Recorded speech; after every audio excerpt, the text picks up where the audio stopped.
Olá pessoal, hoje nós vamos falar sobre os primeiros filósofos.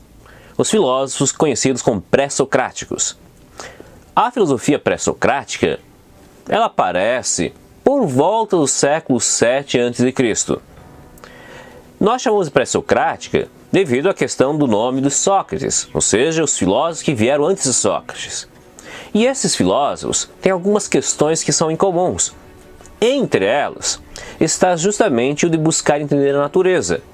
Só que agora, ao invés de buscar a naturalidade dos deuses, dos acontecimentos, das relações dos deuses, nós buscamos por uma explicação natural, baseada na observação, uma teoria racional.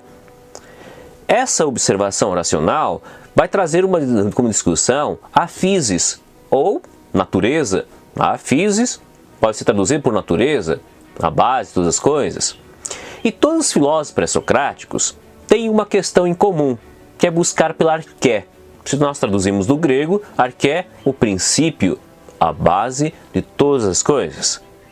E acreditavam que esse princípio, a arqué, ela seria responsável, além de estar em todas as coisas, ela seria responsável por todas as transformações, por todas as atividades presentes. Então, entre os filósofos desse período, nós temos com grande preocupação buscar encontrar o princípio que está na base de todas as coisas. E aí vamos encontrar vários filósofos pré-socráticos. Entre eles, nós encontramos o filósofo Tales de Mileto. Tales de Mileto é considerado como um dos primeiros filósofos. No caso, Tales, ele desempenhou uma atividade muito forte intelectualmente, politicamente também, dentro da Grécia Antiga. Ele, no caso, atuou, traz elementos ligados à matemática. É interessante observarmos que vários pensadores vão trazer discussões em comuns com matemática, física, filosofia, porque nesse contexto, buscar pelo conhecimento está ligado a uma atividade filosófica, porque a filosofia, amigo da sabedoria, aquele busca por um conhecimento racional. Então o campo da filosofia era bastante abrangente. E quando nós falamos justamente de Tales de Mileto, esse pensador, através das observações, concluiu que a physis, o princípio arqué, a base de todas as coisas, poderia ser a água.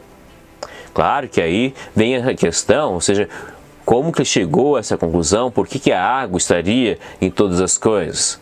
Provavelmente, o filósofo, devido às observações, constatou que o estado da matéria, o estado líquido, sólido, gasoso e assim por diante, estaria intimamente ligado com todas as coisas. E com isso, concluiu que a água deveria ser um elemento primordial. Sem contar que em algumas passagens vamos observar que esse pensador vai perceber que a água é fundamental no universo da vida, algo que é capaz de dar vida, dar origem, dar uma força vital. Então, ou seja, é uma outra observação bastante interessante.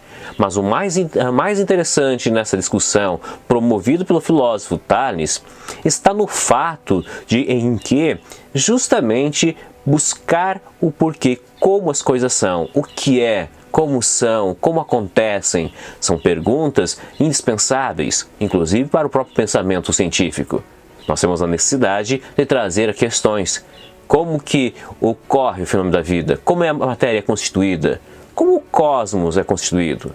Porque, detalhe, esses filósofos são chamados filósofos da natureza, que tem objeto, a natureza, mas também são conhecidos como cosmologistas, ou seja, aqueles que estudam o cosmos. Mas detalhe, a palavrinha cosmologia, cosmo, indica justamente universo, mundo, logia, estudo, só que um estudo racional, sistematizado.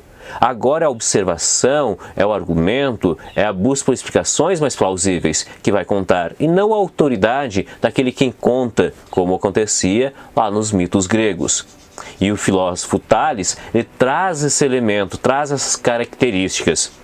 Então, bastante interessante. E ele faz parte dos primeiros filósofos, ao lado como outros, como encontrar Anaximandro, Anaximenes, que são filósofos que vão também trazer outros elementos que vocês vão observar justamente no nosso livro didático. Outro filósofo que merece destaque é o filósofo Heráclito.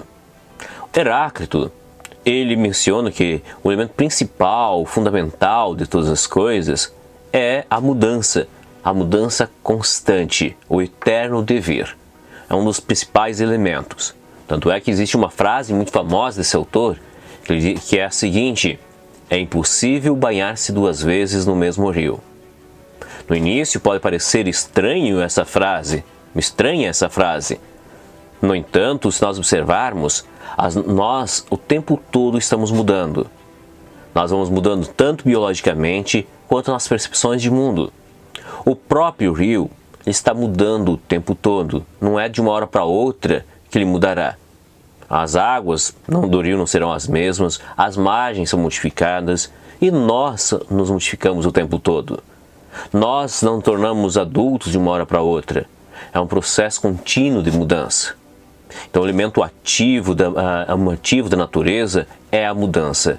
O elemento ativo que está presente em todo o universo é o eterno dever. Até ele menciona a questão do fogo como princípio fundamental, mas o fogo justamente com essa ideia dessa energia que faz o que provoca a mudança. Então, nas próximas aulas, nós vamos falar mais sobre outros filósofos. Mas vamos pensar bem agora, vamos pensar bastante sobre o filósofo Heráclito.